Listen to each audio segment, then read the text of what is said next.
What's up, everybody? Joe Brown here. This is Heresy Financial, and today we are talking about the new data that just came out. Number one, jobless claims data. Number two, inflation data. Both of these things are working together right now. They're pushing the Federal Reserve into a corner, forcing the Fed's hand to do something about the inflation numbers, and we're going to take a look at why. Ready? Let's dive in. All right, first let's take a look at these weekly jobless claims numbers. You can see this CNBC article here shows that there was a stunning decline to 199,000 jobless claims, which is the lowest level since 1969.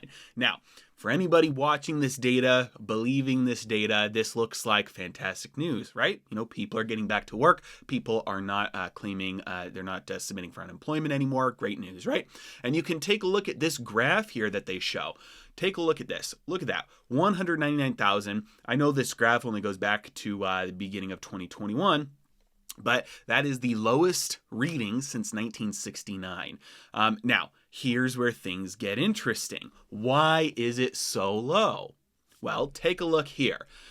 The decline appeared at least in part due to seasonal adjustments. Unadjusted claims totaled 258,000, which was actually an increase of 7.6% from the previous week. So that stunning historic drop in jobless claims was due to seasonal adjustment. Without this seasonal adjustment, the real number was actually higher than it was. So this is all false. This is just smoke and mirrors. Seasonal adjustment is a method to try and smooth out the data so you don't get, so you don't get something like this that just appears preposterous, that really ends up being noise in the end when it looks like signal. There's no drastic drop in jobless claims here. The real jobless claims went up, but due to the time of year, due to the seasonal adjustment, it makes that number look a lot better than it really is. But here's the kicker. That's the data that the Federal Reserve uses. That's the data that the media looks at. That's the data that policymakers use to make decisions. So keep that in mind. The date, whether it's not real, but that's the data they're going to use to try and make decisions. Okay, now on to number two. Let's look at the second thing going on right now. Key inflation figure for the Federal Reserve is up 4.1% year over year. That's the highest since January of 1991. Since 1991, the core inflation, which is the one that the Federal Reserve looks at, again, it's not real, right? This is the data that they use to make decisions, is up 4.1%. Now, what is this? This is the core inflation data. So that is personal consumption, that is excluding food and energy. And why do they say they exclude food and energy? You know, similar to why would they smooth it for, do the seasonal adjustment for the jobless claims? Well, is because food and energy are volatile. It excludes the volatility in food and energy. So the two categories that are arguably some of people's highest expenses, and not only highest, but what people have to buy, right? You just can't stop buying food. You can't substitute your food for something else. You can't substitute your energy for something else. Those are things people need, right? Well, if you exclude those because they're volatile, you get the 4.1% number, which is still a record. And so it's not real. That's not representative of what people are paying, that 4.1% rise from a year ago. That is not close to the increase that people are actually experiencing in their monthly bills. But the data that the Fed is paying attention to says 4.1%, even though it's a lot higher. Now, a story about this. I went in to get new tires on my truck 1 month ago, and they were $217 per tire. And at Discount Tire, they let you do the road hazard warranty. It was $37 per tire. And yesterday or 2 days ago, I walk outside, my truck tire's completely flat. And so I took it back into Discount, said, hey, it's flat. I've got the road hazard warranty on it. And so they replaced it. The new warranty for the new tire was like $75, and I was like, why is it so much? Last time I did this 1 month ago, it was $37. They said, yeah, tire prices have gone up. This tire is now $270. So in 1 month, my tire prices went from 217 to 270. And they're not winter tires. I don't live in somewhere with snow, anything like that. These are just regular tires. And so the amount of inflation that people are experiencing, and this is everywhere. I posted that on Twitter, that story, and everybody's like, yeah, same story here. In a lot of places, you can't even get tires. And there's a rubber shortage right now, which obviously everything has a shortage, and shortages are caused by the unprecedented expansion of the monetary supply.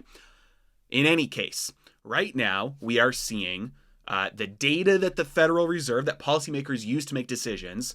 One of those pieces of data is jobless claims tanking.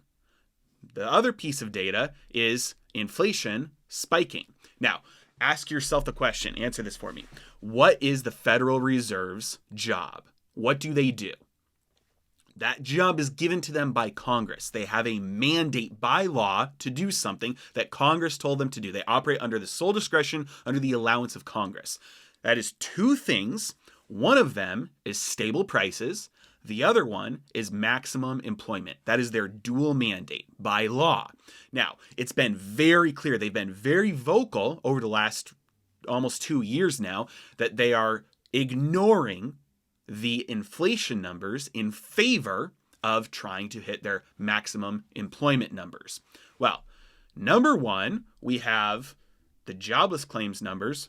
They're going to be pushing the Fed into a corner, right? Because Powell was saying last month that they were close, if not already there, to their maximum employment goals.